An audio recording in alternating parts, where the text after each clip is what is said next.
The genius rebel, Vish always wondered what is wrong with the world around him.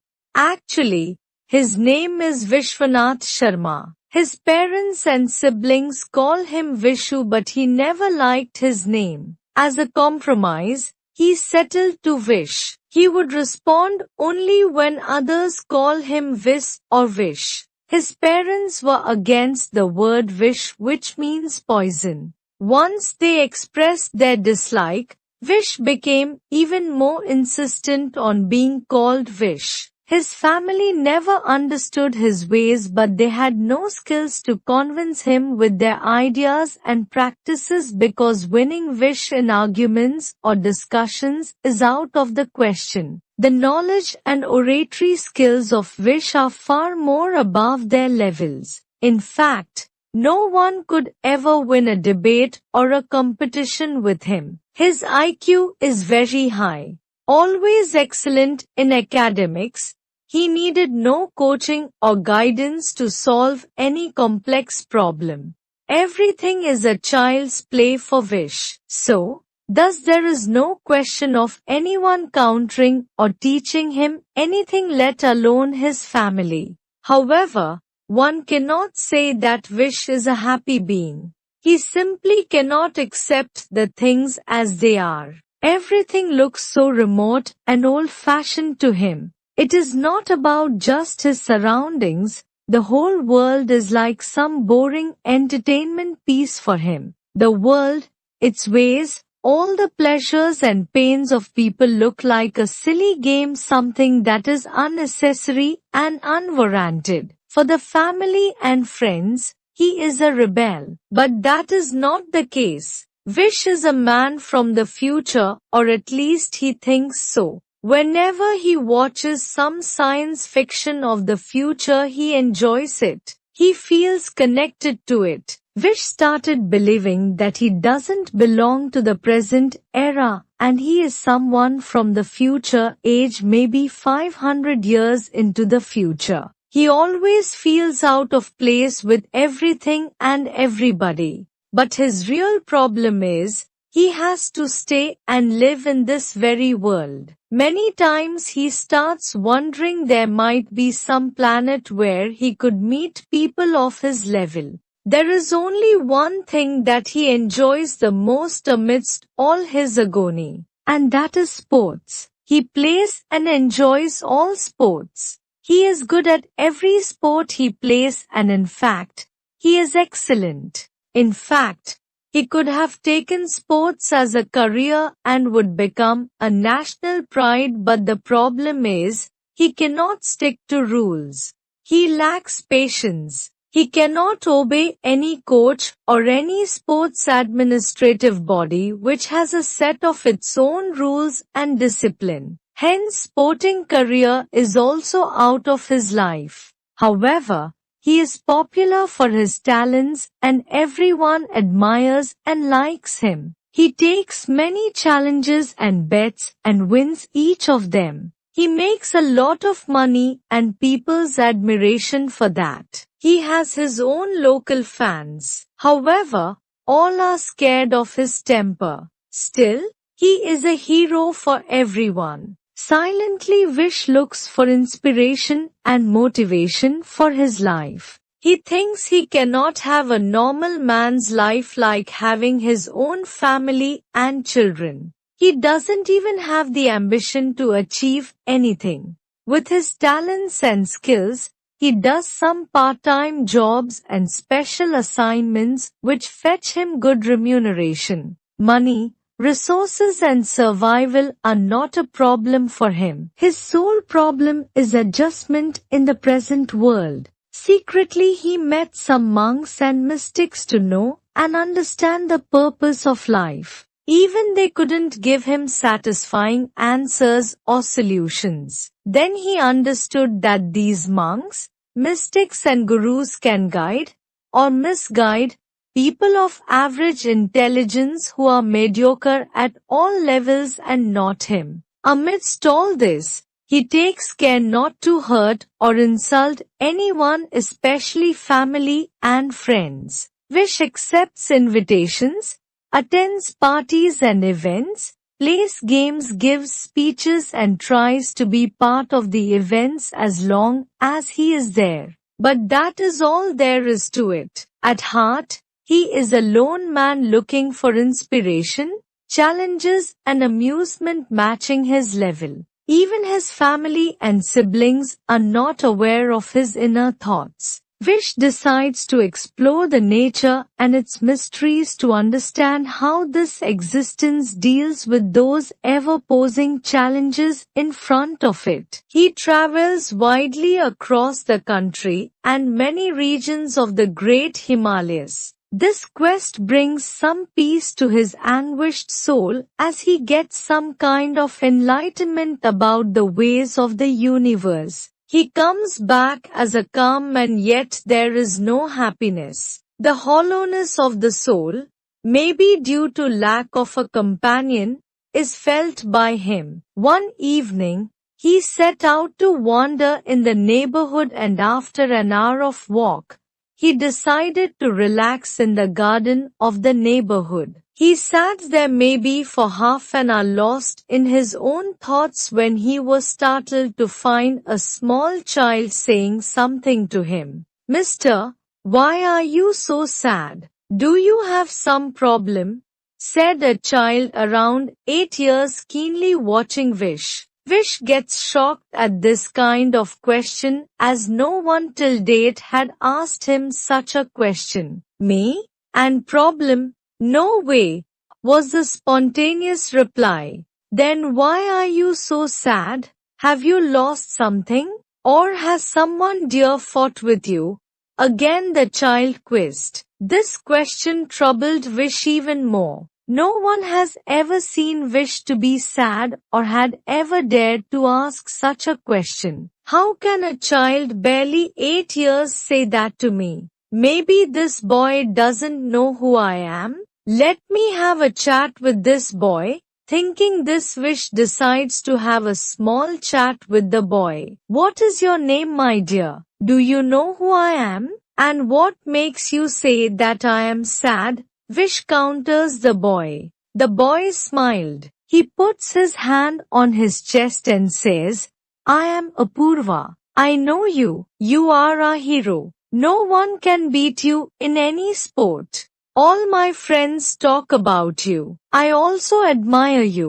I saw you many times before, but I never saw you this close. Oh my God, I am so happy. Can I shake my hand with you?" The boy says all this in one breath. "No problem, dear.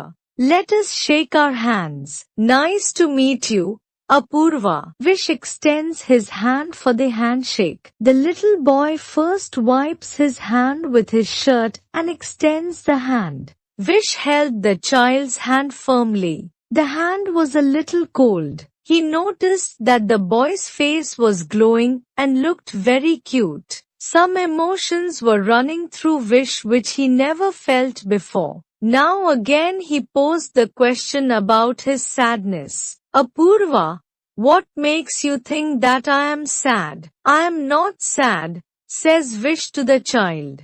The boy was about to say something when some children came running to Apurva and said, "Appu, your mom is looking for you. She is calling you. She says you have to go to a party tonight. She wants you to rush to your home and complete schoolwork before you go to the party. Come, let's go." Apurva leaves with boys. Before leaving, he takes a promise from Vish that he would come there the following day to continue the conversation. Now I have to wait till tomorrow to know how this boy got to know about my sadness. Vish had a sigh and left the garden. Now he is no longer sad. He is filled with curiosity. That night, he could not sleep well. In the morning, as usual, he set out for jogging. En route, he ran past a chaiwala, tea vendor, whom he saw every day. He decided to have tea after completing his daily exercise. The tea vendor was a bit surprised to see Vish at his stall. Good morning, sir. What will you have? Please sit on this bench, said the chaiwala. Vish asked for tea and the chaiwala gave it to him. The chaiwala then wrapped two buns in a piece of paper and took a glass of tea and went to the other side of the road. Vish was watching him. There was a tree and he saw a man in rags and with unkempt dirty hair sitting under the tree. The man looked like a beggar and did not seem to be in his senses. As the chaiwala gave the tea and buns, the man eagerly grabbed and started having them. Now Vish recalled seeing that man every day at the same place. He got a little curious, and as the chaiwala returned to his stall, he asked about the man. The chaiwala said that he also knew nothing about him. He gave that man something to eat every day. That man would sit silently and would stare at things aimlessly, or sometimes laughing to himself, and sometimes tears would roll down his cheeks. He wandered here and there and would come back again and sit in that very place. The chaiwala said that the man's relatives must have brought him and abandoned him there. Vish thought for a while and took out 1,000 rupees from his wallet. He always keeps a wallet and some money with him as a rule, and giving it to the chaiwala, he said, "Can you get a pair of clothes for this man? Also, if you can arrange for this man's hair cut and bath, it would be better. It seems it has been ages since the man bathed. I will bear the expenses. I will bear all the expenses." The chaiwala said, "That is not a problem, sir. I myself wanted to that, but will that help him? When he looks decent and clean, will anyone take pity and feed him? With a decent look, what if when he stares at people like girls or children, others treat him as a pervert and beat him? This man is defenseless. And how long can that cleanliness last? Such thoughts stop me from doing what you want for him. But if you insist, I can arrange for what you have asked." Vish thought for a while and said, "Then how can I help him? I really want to help this man." The chaiwala said, "Taking him to some good asylum and exploring treatment options and planning for his rehabilitation are the best things for him. I was thinking about all these things over the past few months, but I have neither money nor resources or approaches to do so. I barely meet my both ends with this tea stall. I was praying to God that some rich man with a kind heart come this way, look at this man and do something for him. It is really painful to see a young person like that." Vish listened to the chaiwala with full attention. Being a genius he is, his brain has already started chalking out a plan for the helpless man. He then said, "Okay, then let me see what I can do for him. Now there are two people thinking about him. Let us discuss about it tomorrow. By the way, my name is Vishwanath. May I know your name?" There was respect and politeness in the manner Vish said those words to the chaiwala. The chaiwala said, "Sir, you're a very well-known person here. All the kids and youngsters admire you and talk about you. How would I not know you? I actually felt honored with your today's visit and all this exchange. It is like a dream for me. My name is Anand. I am a high school pass out. Sir, you have made my day today in many ways. Thank you, sir. The pleasure is mine. It is nice meeting you. I will come tomorrow with some plan for the man." Vish said this and took leave from the chaiwala. As he walking back to his home, Vish found that something was changing within him. On the way back, He saw one old man trying to reach out the branches of a creeper with some sweet-smelling flowers. Vish looked at the old man who was barely able to stand firmly and said, "Can I help you, sir?" "Sure. Please pluck out those flowers for me. My wife was asking my grandchildren, but they are too busy to pluck flowers for her. Now I want to get these flowers for her and for the smile she gives me in return. And don't hesitate. This is my own house," the old man said. And when Vish obliged him, the old man thanked him. More than the words, it was the smile on the senior's face that gave immense pleasure to Vish. As Vish reached home, some new revelation struck him. As if his ever-tormenting questions are answered. He understood that if you look at others with attention and concern, you can see if the other person is sad or not. It is not rocket science. In his case, own attitude kept people from coming close and expressing freely. Vish met Apurva in the evening as promised and made acquaintance with him. He decided to spend some time with children whenever it is possible. He started understanding how people care for their own people and others. They do so to help others, which in turn gives them satisfaction. In that process, for a while, one forgets about his self and thinks about others. One need not be a genius to do his little part in the world. And there are many problems that even geniuses cannot solve.